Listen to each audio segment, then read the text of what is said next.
In 1891, Charles Eliot founded the Trustees with the bold idea of connecting people to place. For over a century, we have been true to that vision, being bold as we grow and change the concept of conservation in the Commonwealth.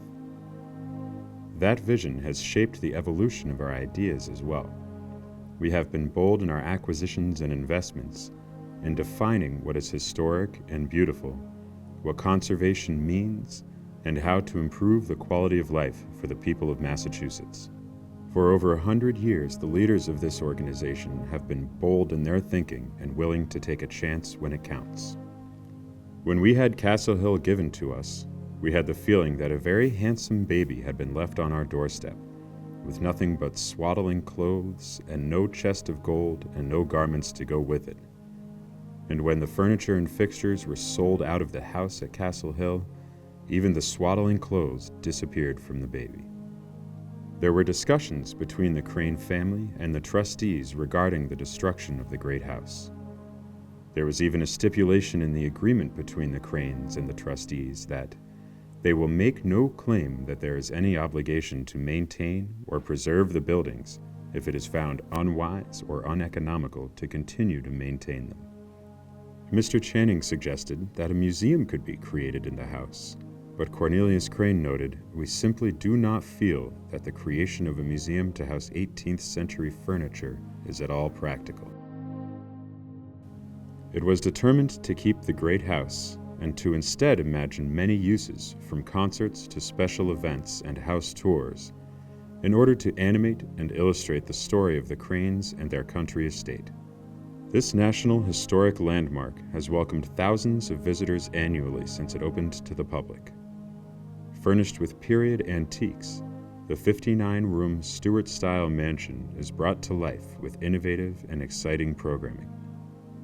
The half-mile rolling Grand Allée and view of the Atlantic has been inspiring awe and generations of visitors. What on earth do the trustees want of the Choate place? It isn't an old house, it isn't a beautiful house, and it has one of the most horrendous gardens in the Commonwealth. Naumkeag, now regarded as a jewel of the Gilded Age, was a controversial opportunity when Mabel Choate first approached the trustees. Naumkeag was not seen as being of historical or cultural value. However, many of the leaders of the trustees understood that Naumkeag would be a historic home in the future. Miss Amelia Peabody of Powisset Farm wrote a letter stating, "The house is a fine example of late Victorian architecture, few of which houses are being preserved, and the estate is in fine condition, with a lovely garden and view." As time passed, and others of the great houses of Berkshire County were sold and transformed, the idea of a preserved Naumkeag grew more important each year. With its scenic views of Monument Mountain and world-renowned Fletcher Steele-designed gardens, Naumkeag has become a mecca for garden lovers and landscape architects around the world. Today, Naumkeag, a National Historic Landmark, provides a glimpse to thousands of visitors each year into a brief and now vanished period of American history. At a cost of $2.4 million, Powisset Farm represented the largest financial commitment of the Massachusetts Farm and Conservation Land Trust, an affiliate of the trustees. It was a calculated risk. The plan involved a mix of public and private involvement. Some land was purchased by the town of Dover as conservation land. Other acreage was protected by agricultural preservation restrictions, and 33 acres were to be developed for 8 units of single-family residential housing to recoup the investment. Trustees President Fred Winthrop stated, "This is a perfect example of the kind of bold and creative approach that must be taken to protect open space in today's booming real estate market." With the acquisition of Powisset Farm, the trustees have been able to continue the great farming tradition of the property, thus connecting people with the land and a thriving CSA and farm store. The trustees have been able to protect the critical lands adjacent to Naumkeag woodlands by reducing the number of housing lots and controlling the type and quality of development along the southern boundaries of Naumkeag woodlands. And they have developed a greenway linking Naumkeag woodlands and Rocky Woods Reservation for public use. In 1925, notable landscape architect and town planner John Nolan was appointed to design the William Francis Bird Park in Walpole. A social reformer, Nolan believed that parks were vital to the health of urban residents.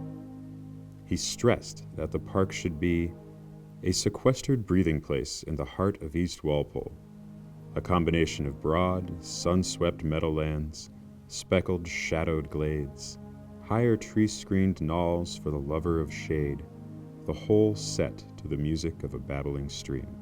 By 1989, the park was showing signs of age and abuse. The main buildings were in disrepair as a result of vandalism and neglect.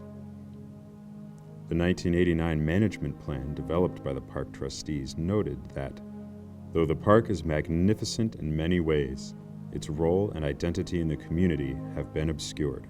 Located in a densely populated area, Bird Park represented a new direction in conservation for the trustees.